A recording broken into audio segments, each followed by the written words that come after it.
आपका कुछ प्रश्न है? मेरा प्रश्न ये पहले था, तो अपना नाम बताइए। नाम राघवेंद्र मिश्रा है। राघवेंद्र मिश्र, हाँ ठीक है, सुना है। ठीक है।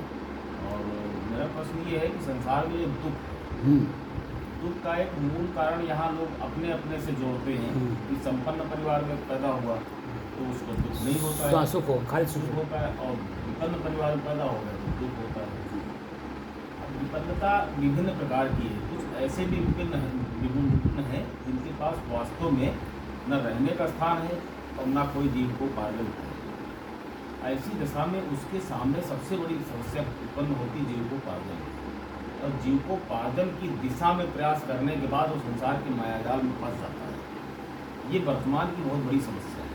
हम ये समझना चाहते हैं कि एक तो इसका कोई हल्का मतलब रास्ता हो जो मनुष्य अपनी वास्तविक दिनचर्या पे या जीवन की जो मुख्य दिनचर्या है उसको ध्यान में रख करके जीविकोपार्जन की क्रियाओं को थोड़ा सेकेंडरी माना जाए।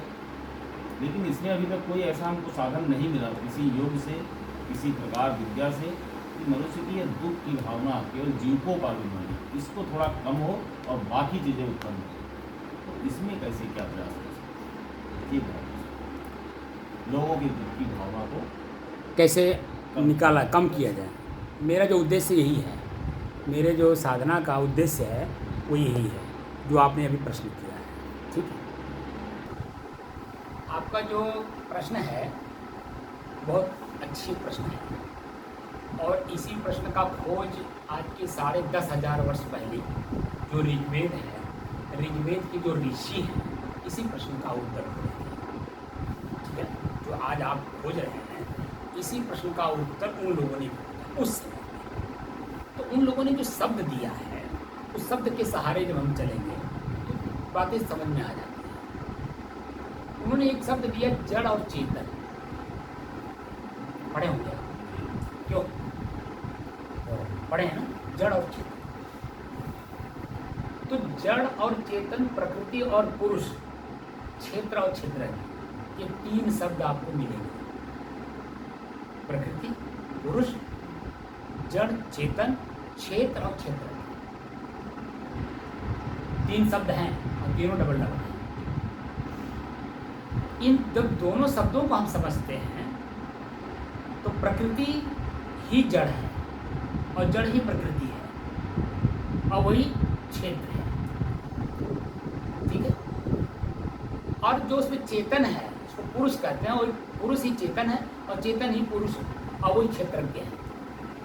ये 2 शब्दों का विश्लेषण हमारा वेद, उपनिषद, श्रुति, स्मृति और शास्त्र का ये पूरा गहन अध्ययन उसी पे हुआ है, पूरा का पूरा गहन अध्ययन। तो इसमें 2 चीजें हैं, जैसे शरीर और शरीर को चलाने वाला ड्राइवर। ठीक है ना? तो जब आप लखनऊ सिटी में रहते हैं, आप एक साइकिल से लेकर के और 100 टायरा तक ले आपने देखा होगा रोड पे दौड़ते। ठीक है ना? 100 टायरा मतलब एक ट्रक होता है तो काफ़ी लोडेड चीज़ें होती हैं लेके दौड़ता है वो, उसकी स्पीड भी आपने देखा होगा। चाहे वो साइकिल हो और चाहे 100 टायरा कोई गाड़ी हो, उसके बीच में बैठा कौन है? ड्राइवर ही तो है? साइकिल हो या 100 टायरा तक, यानी 2 टायरा से लेकर के 100 टायरा तक जितने भी चलने वाली संसाधने हैं उसके बीच में बैठा हुआ ड्राइवर को आपने देखा।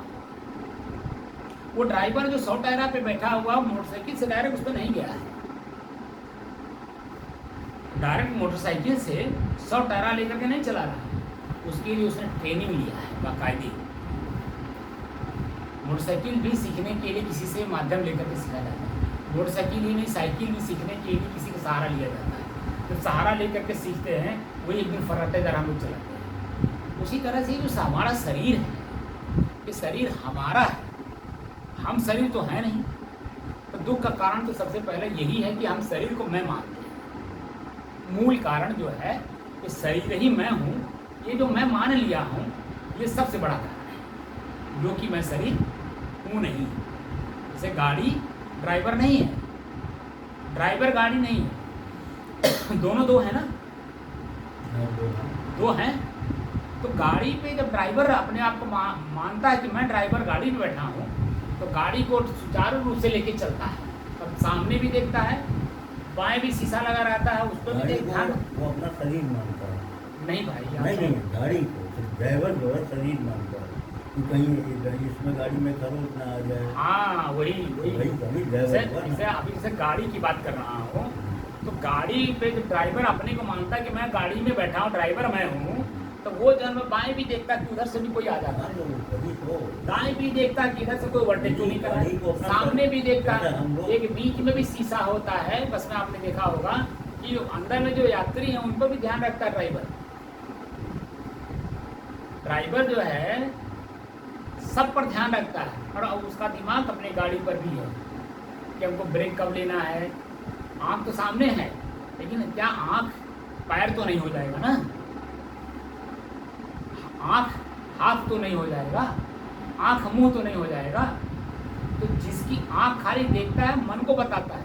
अब मन के अंदर में कंट्रोलिंग पावर है, पैर में ब्रेक लगाता है, एक्सीलेटर लेता है, हाथ को देता है तो हाथ हार्न में जाता है, हाथ को इंस्ट्रक्शन देता है तो अपना पहिया इधर उधर घुमाता है, स्टीयरिंग को बोलते हैं।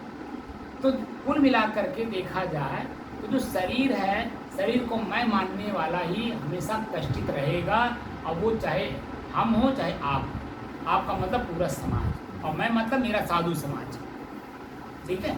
जो मैं शरीर को जब तक मैं मानूंगा तब तक कष्ट होगा ही होगा, ठीक है, क्योंकि मैं शरीर को मान करके इसी में फंसते चले गए। आज तक जो हम लोगों ने मुक्ति नहीं मिली, इसी का यही कारण है कि मैं शरीर को मैं मान लिया। दूसरा कारण है कि जब मैं को जान गया और शरीर को जान गया अलग अलग, तो भूख मेरे बस में हो जाती है, नींद मेरे बस में हो जाती है, कान से सुना हुआ शब्द जो क्रोध उत्पन्न करता है वो मेरे बस में हो जाता है, हाथ मेरे बस में रहता है। और बस में जब रहता है तो हम सेवा का भाव रखते हैं, न कि वहाँ गोली चलाते हैं, क्योंकि जो सामने जिसके ऊपर गोली चलाने जा रहा हूँ वो भी तो मैं ही हूँ। मुझे जब एक छोटा सा कांटा पैर में चुभता है तो कितना दर्द देता है, तो मैं सामने वाले को तो गोली मारने जा रहा हूँ, उसको कितना कष्ट देगा। जब ये भावना आ जाएगी तो कभी किसी को कोई कष्ट देगा। तो कष्ट देने का कारण यही कि मैं शरीर हूँ, मुझे कैसे तुम बोल दिए, मेरे सामने कैसे तुम खड़े हो गए। तरह तरह की भाषा जो आपने समाज में देखा होगा, वो इसीलिए कि मैं शरीर हूँ ये मानकर। लेकिन आपने संतों को भी देखा होगा, अच्छे अच्छे संतों को भी आपने देखा होगा समाज में, कि वो इतने लिबरल होते हैं पानी की तरह, कोई चाहे गिलास में लेके पिए, चाहे लोटा में लेके पिए, चाहे जग में लेके पिए। संत के पास जाता है, हर आदमी वहाँ तृप्त हो जाता है, क्योंकि पानी ही तृप्ति करती है। और शब्द की जो संत की वाणी होती है, तो शब्द की वाणी सुनते ही मैं का ज्ञान होता है, न कि शरीर का ज्ञान होता है। और रहस्य की बात बोलते, क्या तुम जो करने जा रहे हो ये तुम हो, ये कितने देर ठहरेगा, कितने देर के बाद तुमको क्या मिलेगा मालूम है। तुम गाली दे रहे हो, अभी 1 घंटे के बाद लाठी तुम्हारे ऊपर चलेगा।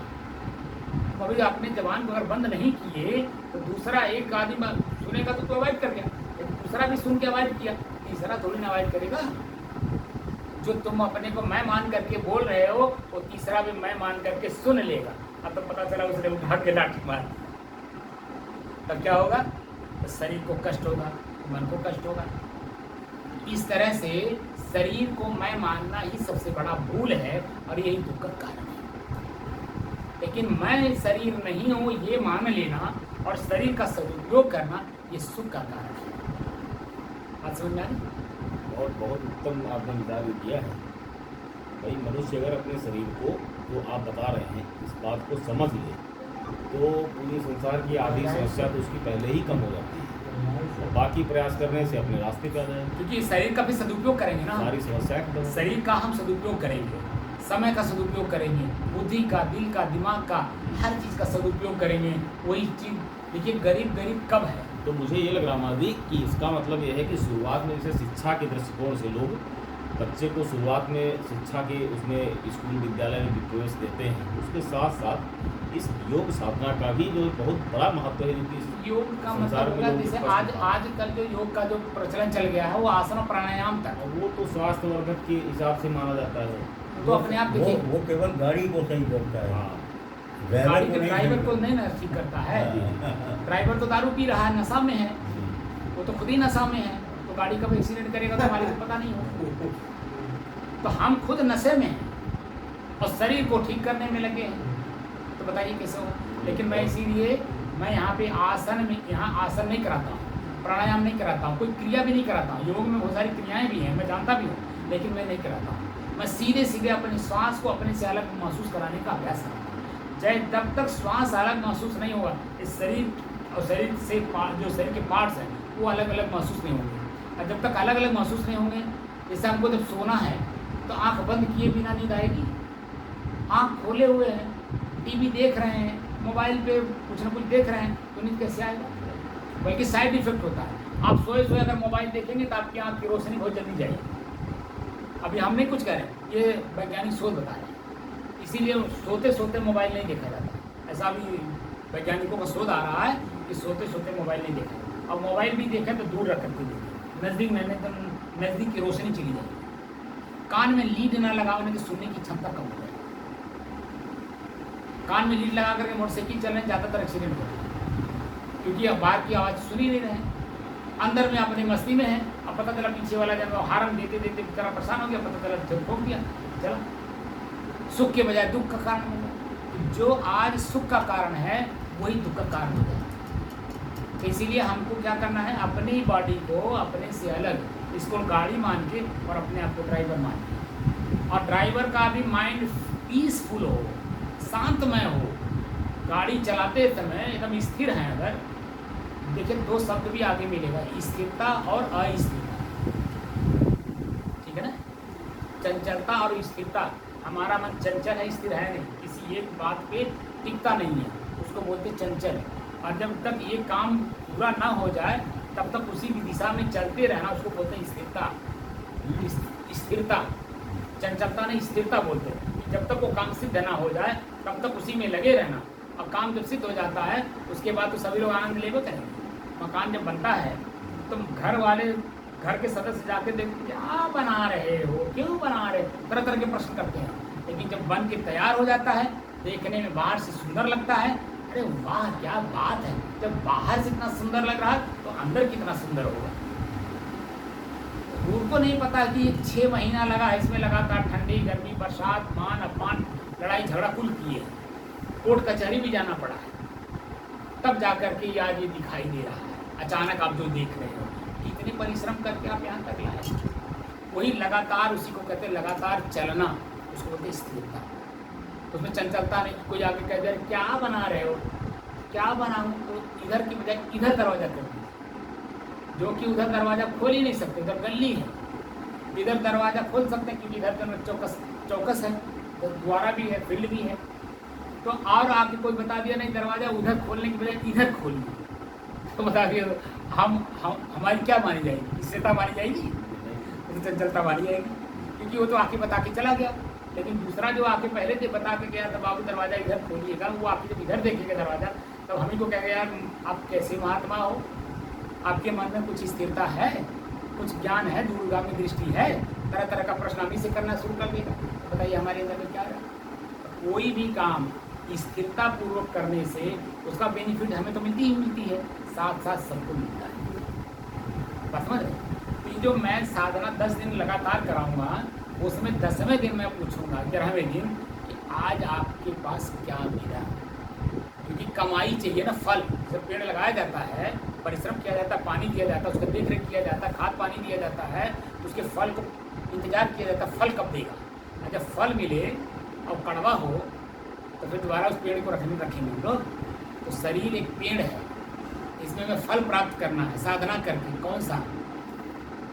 वो अभी तक ले जो हमने फल प्राप्त किया वो पीड़ा वाला प्राप्त किया। अब जो हमारे साथ जुड़ करके जो फल प्राप्त करना है वो दुख वाला नहीं, पीड़ा वाला नहीं, आनंद की अनुभूति। और स्वयं मैं मालिक हूँ दोनों का, आनंद का भी और दुख का भी, सुख का भी दुख का भी, पीड़ा का भी आत्मग्लानि का भी। जो कुछ है सब मेरे मेहमान हैं, आए और एक आध घंटा रुके फिर वह चले जाएंगे, आए रुके एक आध चले जाएंगे। लेकिन मैं तो स्थिर हूँ ना, मैं तो मेहमान नहीं हूँ। जो ही आए उसी के साथ चल दिए, दुख आए तो उसी के साथ चल दिए, सुख आए तो उसके साथ चल दिए। ऐसा नहीं है। तो मैं स्थिर हूँ तो स्थिर हो, अपनी स्थिरता का बोध करना कि मैं वास्तव में कुछ भी नहीं हूँ, ये प्रकृति में हो रहा और मैं एकदम शांत।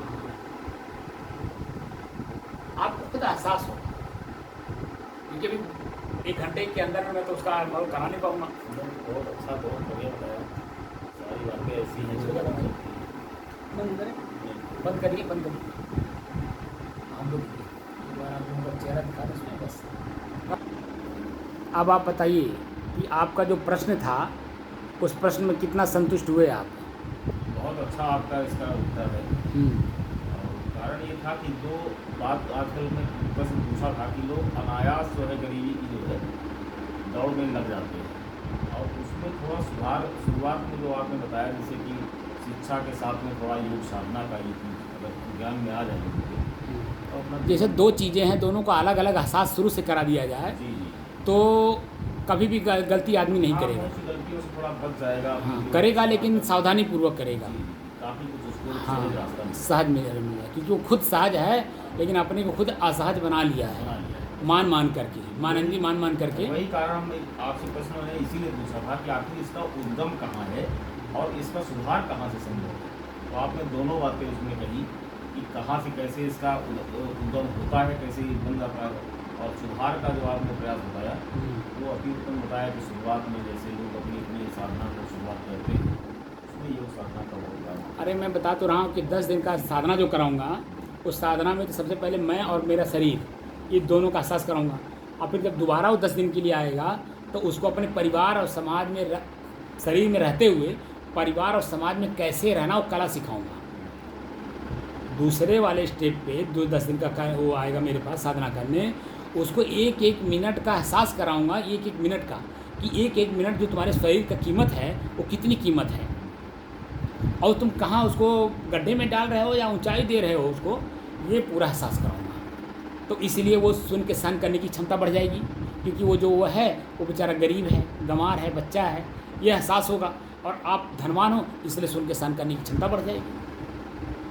और जब सुन करके क्षमा करने की क्षमता बढ़ेगी तो सामने वाले के अंदर में एक विचार प्रकट होगा, और विचार जब प्रकट होगा तो उसके अंदर में चेतना जागृत होगी, और उस चेतना का जब उस सदुपयोग करेगा तब आपको अपना आदर्श मानेगा। जैसे हम लोग जो हमारे पूर्व के संत हैं, आज मैं उनको आदर्श क्यों मान रहा हूँ? इसलिए कि उन लोगों ने जो हमें धरोहर के रूप में ग्रंथ दे के गए हैं, आज मैं उन ग्रंथों को और उनके आचरणों को अपने जीवन में मैं जब धारण करके देख रहा हूँ तब वो मेरे सिर चढ़ रहे हैं, वो आदर्शवान हो रहे हैं। जब तक वो जिंदा थे हम तो कई कीड़े मकोड़े रहे होंगे, मतलब आदमी में ही रहे होंगे, लेकिन इतनी चेतना नहीं रही होगी।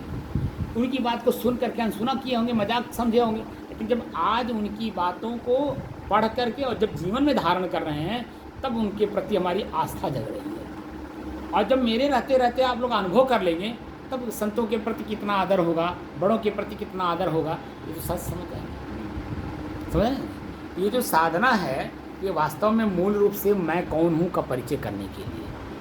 आपको कोई प्रश्न है? मेरा प्रश्न तो यही है कि प्रारब्ध क्या होता है और मनुष्य को प्रारब्ध क्यों लेना पड़ता है? दूसरा प्रारब्ध का आपकी इस मेडिटेशन जो आप कराते हैं इससे क्या मतलब फायदा होगा? प्रारब्ध का मतलब होता है पूर्व कर्म। हाँ। जैसे कल आज जो हमारी आपकी मुलाकात हो रही है, कई दिन पहले शाम के टाइम अजय दीप सिंह जी का फ़ोन आया था। कई दिन पहले? 4 दिन पहले शाम को लगभग 9:30 बजे के आसपास, 9:30 बजे के आसपास उनका फ़ोन मेरे पास आता। तो मैं जब आश्चर्य में पड़ जाता हूँ कि इतने समय सर का फ़ोन तो साधना में चले जाते हैं, ठीक है ना, लेकिन फिर भी हमने अटेंड किया, वार्तालाप हुई। तो कि 4 दिन पहले एक तैयारी की गई कि आपके पास 2 लोग जाएंगे, एक सक्सेना साहब हैं, एक मिश्रा जी हैं, 2 लोग जाएंगे और मिल के बैठ के इनको साधना के बारे में बताइएगा और जो और चीज़ें हैं चर्चा कर लीजिएगा। तो 4 दिन पहले एक मन में उत्पत्ति हुई, ठीक, वो वाणी में आया। पहले तो मन में विचार होया, उसके बाद वाणी में आया, फिर 2-3 लोग मिल करके उसमें एक योजना बनी, तब आज हमारी आपकी मुलाकात हो रही है। इसी को बोलते हैं पूर्व कर्मों का प्रारब्ध। इसके पहले हम लोग मिल भी चुके हैं। उसके पहले 2015 से जन्म सर हमको जानते हैं और हमारे यथास्थिति को जानते हैं। बात समझ रहे हैं? तभी तो आपको जन्म हमारे बारे में चर्चा किए होंगे, नहीं तो मेरे जैसे तो उनके सामने कितने लोग होंगे। ये जो इस समय में असंग देव जी हैं जो टीवी पे आते हैं कथावाचक हमारे कबीर पंथ में, वो सर का ही देन है जन्म आज वो असंग देव जी बन गए। उनको कथा प्रवचन करने आता नहीं था। सर जन्म जब वहाँ पे लखीमपुर खीरी में थे उस समय में जब ये जाते थे मीटिंग वूटिंग होती थी, इनको बुलाते थे असंग देव जी को और कहते थे भाई सब लोग का कार्यक्रम जब ख़त्म हो जाता था 1 घंटे इनसे बुलवाते थे, भाई कुछ अपना प्रवचन दीजिए, हम लोगों को कुछ ज्ञान दीजिए। प्रवचन नहीं कहते थे, ज्ञान दीजिए, ठीक है। तो ये बोलते बोलते बोलते बोलते बोलते बोलते आज देखिए पूरे समाज में बोलना शुरू कर दिया। तो उनकी जो देन है वो सबको जान रहे हैं। हमारे महंत विचार साहब को भी जानते हैं, हमारे विवेक दास को भी जानते हैं जो आचार्य महंत वहाँ बनारस में बैठते हैं, और बड़े बड़े आचार्य महंतों को भी जानते हैं। वो मथुरा, वृंदावन, आगरा, ठीक है, दिल्ली, आपके हरिद्वार, बहुत लोगों को जानते हैं। लेकिन उनके बीच में एक मैं भी हूँ, मुझे भी जानते हैं कि मैं साधना करता साधक हूँ और उस लेवल का साधना करता हूँ जो हमारे वेदों में उपनिषदों में भरा पड़ा है। मैं उसी का अध्ययन भी करता हूँ, उसी का अध्ययन लोगों को कराता भी हूँ और साथ साथ उसी का अभ्यास भी कराता हूँ। क्योंकि शरीर और मैं दोनों दो हैं, गाड़ी और ड्राइवर जैसे दो हैं, जैसे मकान मालिक दो हैं, तो दोनों की रिक्वायरमेंट भी तो अलग अलग हैं। और जब दोनों अपने अपने रिक्वायरमेंट को समझ जाएं, बात समझ रहे हैं, तो कोई दुख पीड़ा रह जाएगा। तो प्रारब्ध का मतलब होता है पूर्व कर्म का संस्कार, जो आपने कर रखा है उसी का सुख भी भोगने के लिए आपको जन्म लेना है और उसी का दुख भी भोगने के लिए आपको जन्म लेना है। लेकिन यहाँ हम लोगों को प्रारब्ध ही मिटा देना है ताकि आगे जन्म ना लें। और जब जन्म नहीं लेंगे तो भय नहीं होगा, न जन्म होगा न मरने का भय होगा। नहीं, अभी आपने कहा कि प्रारब्ध भोगना पड़ता है, फिर आप कह रहे हैं प्रारब्ध मिटाना है। तो मिटाएंगे कैसे? जब जानेंगे तब तो मिटाएंगे। जैसे हमने मान लीजिए हमने गाली दे दिया, कल गाली आपको दिया, ठीक, हमें एहसास हो गया हमने गाली दे दिया, सक्सेना जी को हमने गाली दिया, ये मुझे एहसास हो गया, ठीक, तो उसका उपचार भी तो मैं ढूंढूंगा। तो उसका उपचार यही एक ही उपचार है कि सक्सेना जी के घर जा कर के उनका पाँव पकड़ के क्षमा मांग लूँ कि भैया सक्सेना साहब मुझसे गलती हो गई, मेरे मुंह से आप शब्द निकल गए, मैं उसके लिए क्षमा मांगने आया हूँ, मुझे क्षमा कर दीजिए। अगर मैं क्षमा मांग दिया तो दोबारा आपके मन में ये बात रहेगी कि महात्मा जी ने गाली दिया था, उनके गाली का बदला गाली भी देना है, नहीं रह जाएगा ना। तो वहीं वो समाप्त हो जाएगा कि नहीं।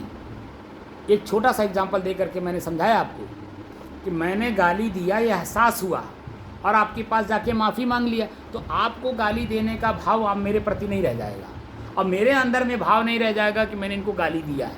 अगर गाली दिया है ये भी भाव अगर रह जाएगा तो मैंने मन में ये भी आ जाएगा मैंने माफ़ी मांग लिया है, अब माफ़ी दें ना दें उनका विषय है। जो भी उसके एवज में हमें देंगे पनिशमेंट के रूप में, उसे मुझे स्वीकार भी करना है।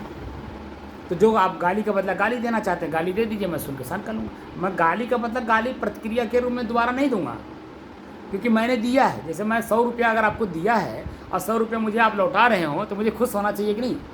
तो 100 रुपया तो समझ में आ रहा है कि 100 रुपया दिया तो 100 रुपया लौटा रहे हैं तो खुश होते हैं। लेकिन गाली दिया था ये समझ में आया और गाली दे रहे हो तो खुश होना चाहिए कि नहीं, कि चलो दे दिए हमारा ख़त्म हो गया।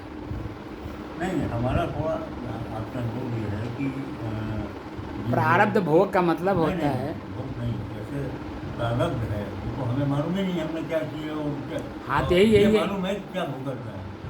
तो अब ये है कि जैसे आपने बताया गाली दिया परसों, आज माफ़ी मांग ली तो वो तो हो गया। लेकिन जब हमें मालूम ही नहीं है कि हम, इसीलिए तो मैं मालूम करने के लिए बैठा हूँ ना। मेरा काम ही है कि उसकी जानकारी दें और यथा आप खुद अपने आप को पढ़ेंगे ना। जैसे मैं अपने आप को पढ़ूंगा, मैं तो अपना प्रारब्ध भोग रहा हूँ, आप अपना प्रारब्ध, जैसे जो मैं हूँ वही आप हैं और जो आप वही मैं हूँ। जितनी ताकत आपके अंदर में है उतनी ताकत मेरे अंदर में भी है और मेरे अंदर में जितनी ताकत उतनी ताकत आप में भी है। अपनी ताकत का आपने प्रयोग कहाँ किया? जैसे आपके पास भी करोड़ रुपया है और मेरे पास भी करोड़ रुपया है, ठीक, आप जो है रिवाल्वर खरीदने में लगा लीजिए, गाड़ी खरीदने में लगा लीजिए, ठीक, तो इसका मतलब आप हिंसा करने में लगे हुए हैं, तो हिंसा में ही लगाएंगे ना। तो उसका प्रतिक्रिया के रूप में हिंसा तो आपका होगा। और मैंने क्या किया, मैं तो जन्म क्षेत्र अन्य क्षेत्र खोल दिया, वृद्धाश्रम बना दिया, गौशाला खोल दिया, विद्यालय खोल दिया, जनता का हित उसमें हो रहा है, तो हमारा हित कौन करेगा बताओ। अपने धन का सदुपयोग कहाँ करना है ये एहसास होता है। तो जब हम किए रहते हैं तो जब अपनी चीज़ किए हुए कर्म को जब पढ़ते हैं तब एहसास होता है ना कि हमने गलत किया कि सही किया।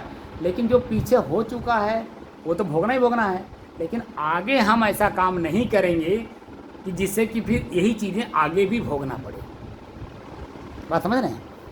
इसीलिए वो धीरे धीरे ख़त्म हो जाता है। ऐसा नहीं है नहीं ख़त्म होगा, ख़त्म होता है। उसकी भी हम आपको पूरा कला बता देंगे। पहले तो श्वास तो पढ़ना शुरू करिए, अपने शरीर को अपने से अलग तो महसूस करना शुरू करिए। जितने भी क्रियाएं हो चुकी हैं वो सब इसी एक शब्द आता है ज्ञानाग्नि, ज्ञान की अग्नि में। जैसे कहीं गांव जब जलता है, पूरा गांव जलने लगता है, उसमें आप देखेंगे पेड़ भी जल के खाक हो जाता है, उसमें भैंस भी जल जाती हैं, पशु भी जल जाते हैं, जल के मर भी जाते हैं, आदमी भी जल के खाक हो जाते हैं, क्योंकि प्रचंड अग्नि है उसमें। वो बच्चा बूढ़ा जवान भैंस गोरू कुछ नहीं देखता है, पेड़ पाला कुछ नहीं देखता, वो तो अग्नि है, तो जल के खाक कराना ही उसको। ऐसे ज्ञान अग्नि जब जागृत हो जाएगी तो कौन सी वासना रह जाएगी आपको पता नहीं चलेगा कि कब ख़त्म हुई, रह ही नहीं जाएगा। तो वो भी चीज़ें आ जाएंगी, लेकिन हम उसको अगर बता भी तो खाली कान सुनेगा, इधर से निकल जाएगा, उसका कोई मतलब नहीं, भीतर नहीं जा पाएगा। तो हम चाहते हैं कि भीतर जाए, कान इधर कान से सुनिए, इधर से निकलने ना पाए, भीतर जाए। जब भीतर जाए, जैसे कवर मुंह में लेते हैं तो नाक के रास्ते निकलने के लिए नहीं बल्कि अंदर लेते हैं, तब तो अपने आप को भूख से तृप्ति मिलती है। ऐसे ही जब शब्द हमारे आचरण में उतरने लगेगा तब उसका कीमत समझ में आएगा।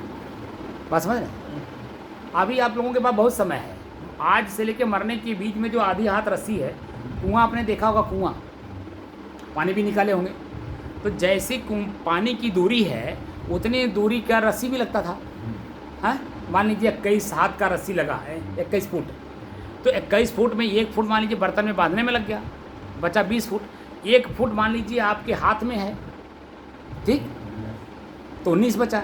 तो 19 फुट जो रस्सी भी अंदर, पानी भी अंदर, बर्तन भी अंदर, और आधी हाथ रस्सी हमारे हाथ में। अब चाहें तो बर्तन भी निकाल लें, पानी भी निकाल लें, रस्सी भी निकाल लें, स्वयं भी पी करके तृप्त हो जाएं और अन्य लोगों को भी पी करके तृप्त करा दें।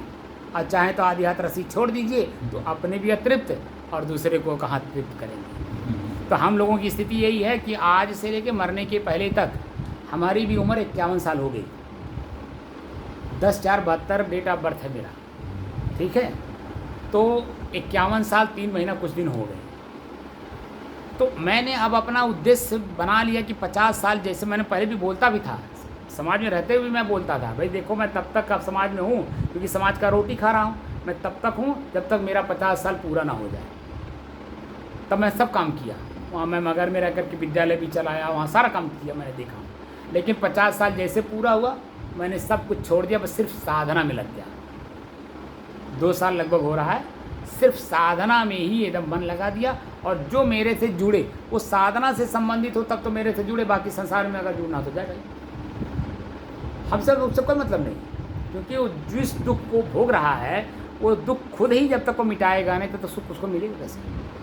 और उसी का साधन मेरे पास है, अगर वो बैठे तो मैं उसको जानकारी दे दूं और जानकारी का प्रयोग अपने घर पे करे।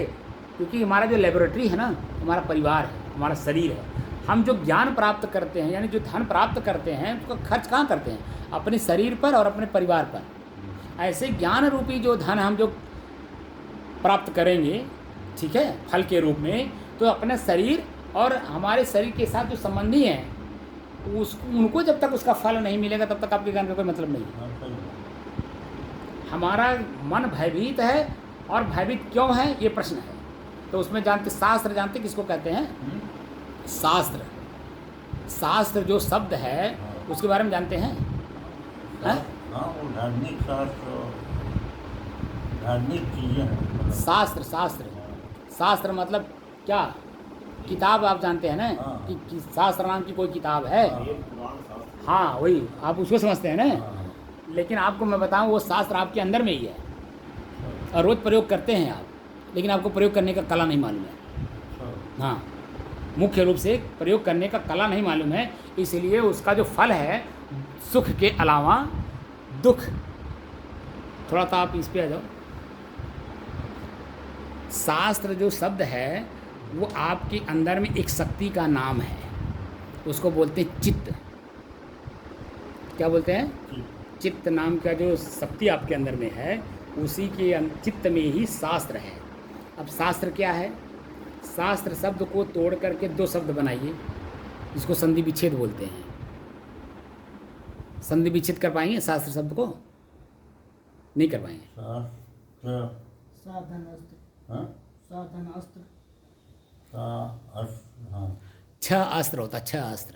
स जो है वो छह होता है, ठीक है। वो एक संस्कृत का सूत्र है, छह को स बना दिया जाता है। तो छात्र लिखने में थोड़ा सा अटपटा बोलने में लग रहा है, इसीलिए उसको जो है सुधार कर दिया गया, शास्त्र कर दिया गया। तो छह अस्त्र। दुश्मन कितने प्रकार के हैं? दुश्मन कितने प्रकार के हैं मालूम है? नहीं मालूम तो नहीं। क्यों? दो बहुत से होते हैं। दो प्रकार के। एक बाहर का दुश्मन, जिसको मारने के लिए आप एक सुई से लेकर के और बड़ी बड़ी मिसाइलें तक हैं, जो आजकल यूक्रेन और रसिया का जो युद्ध है उसमें आप देख रहे होंगे नई नई चीज़ें, टेक्निकल चीज़ें देख रहे होंगे, ठीक है ना। कभी हम लोग सपने में भी नहीं सोचे होंगे वो चीज़ दिखाई दे रही हैं। तो बाहर के दुश्मन को मारने के लिए तो बहुत सारे अस्त्र हैं, मैंने हथियार हैं, लेकिन फिर भी नहीं मरता है। जैसे रावण को हर साल मारा जाता है, लेकिन फिर भी नहीं मरता है।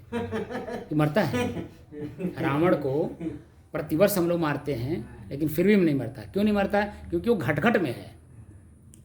अगर ये शरीर में रहा होता तो एक बार तो राम ने मार ही दिया था, तो उसको तो मर ही जाना चाहिए था, तो समाज से समाप्त हो जाना चाहिए था। लेकिन जब घट में है तो कैसे मरेगा? मैंने हर शरीर के अंदर में रावण है, तो जब हर शरीर मरेगा तभी तो रावण मरेगा। तो शास्त्र का मतलब होता छह अस्त्र। तो छह अस्त्र माने जानते हैं? क्या, क्यों, कैसे, कब, कहाँ और कौन। जो हमारा मन है, इसी मन में हमें कोई भी बात लेना है तो उसमें लगा। जैसे मान लें आपका बच्चा है, आप उसको कुछ देते हैं तो बंद है, तो पहले पूछता है पापा क्या है, तो क्या शब्द का प्रयोग किया, कहाँ से लाए, कौन दिया। बच्चा पूछता है कि नहीं पूछता है? पूछता है ना। ऐसे जब आँख से देखिए तो अपने आप की आँख के ऊपर लगाइए कि मैं क्या देख रहा हूँ और उसमें हमें क्या मिल रहा है। उसको देखने से उसमें क्या मिल रहा है? सुख मिल रहा है, दुख मिल रहा है, यानी हमारा आँख में दर्द हो रहा है, आँख में आनंद की अनुभूति हो रही है, क्या महसूस हो रहा है। तो क्या लिख लीजिए, क्या, क्यों, कैसे। क्या, क्यों, कैसे, कौन, क्या, क्या, क्यों, कैसे हो गया। कब, कौन और कहाँ। कब, कौन और कहाँ, ये 6 प्रश्नवाचक जो चिन्ह हैं, इसी को शास्त्र कहा जाता है। और ये हर घट में है, माने हर शरीर के अंदर में जो चेतना है, चेतना तभी काम करती है, वो पहले पूछती है। जैसे आपका बच्चा ही है, भले आप उसको समझते हो बच्चा है, लेकिन चेतना तो वही है जो हम हैं। तभी तो प्रश्न पूछ रहा है पापा कहाँ से लाए, तो कहाँ शब्द का प्रयोग किया कि नहीं? किससे लाए, कितने में लाए, कहाँ मिला, कौन दिया। प्रश्न पूछता है नहीं, तो सब प्रश्न का उत्तर जब उसको देते हैं तब वो मुंह में लेता है। जब तक उसको अपने अनुकूल हर प्रश्न का उत्तर नहीं मिल जाता है, वो मुंह में नहीं डालता है। अब खुद परखे होंगे बच्चों को। तो हम लोग तो बड़े हैं, लेकिन फिर भी बच्चे हैं। वो तो बच्चा शरीर से बच्चा है, हम शरीर से बड़े हैं, लेकिन मन से देखा जाए तो जैसे वो बच्चा तैसे हम भी बच्चे के बच्चे ही रह गए जीवन भर। क्योंकि जो भी कार्य करते हैं, आँख से देखते हैं, कान से सुनते हैं, उसमें हम प्रश्न ही नहीं लगाते। हम आँख से देख रहे हैं तो आँख से देखने की कला मालूम है, कितना देखना है, कब देखना है, कैसे देखना है। देखने के बाद हमारे मन में भाव क्या उत्पन्न हो रहा है, क्रोध उत्पन्न हो रहा है, ईर्ष्या उत्पन्न हो रही है, मन प्रसन्न हो रहा है, दुखी हो रहा है, पीड़ित हो रहा है, क्या मिल रहा है। जब इस तरह से देखते हैं तो मन को शांत करने की भी विधि मिल जाती है। क्योंकि सामने वाला तो मानेगा नहीं, आप उसमें मिलना नहीं चाहते, तो सुख का सुख है मिला बरकरार रहे, इसलिए वहाँ क्या करना होगा, छोड़ना होगा, बच्चा समझना होगा। तभी हमारे मन के अंदर में जो पीड़ा हो तो है ही है। शरीर में पीड़ा नहीं होगी, समाज में पीड़ा नहीं होगी, और जब शरीर और समाज में नहीं होगा तो उसका परिणाम हमें आगे नहीं मिलेगा। यहीं वो अपने मन में ही हम दबा देंगे। वो ज्ञान से, ज्ञान की अग्नि से प्रश्न लगा लगा करके ऐसे ऐसे प्रश्न करा देंगे आपको सक्सेना साहब। अब आपसे क्या बताऊं, अभी तो हम लोग की पहली मुलाकात है, ज़्यादा देर समय भी नहीं है। ऐसे ऐसे प्रश्न 10 दिन जब आप हमारे साथ रहेंगे ना, तो ऐसे ऐसे प्रश्न आपके सामने हम रख के रखेंगे कि ज़िंदगी में आप किए हैं लेकिन आपको मालूम नहीं है। वो कर्म कर चुके हैं, लेकिन क्या मिला वो भी आपको मालूम है, उसके आगे क्या मिलना है, करने के बाद क्या मिला तो आपको मालूम है, लेकिन न करने के बाद आपको क्या मिला वो नहीं मालूम आपको, वो हम आपको ज्ञान करा देंगे। बस समझ रहे हैं?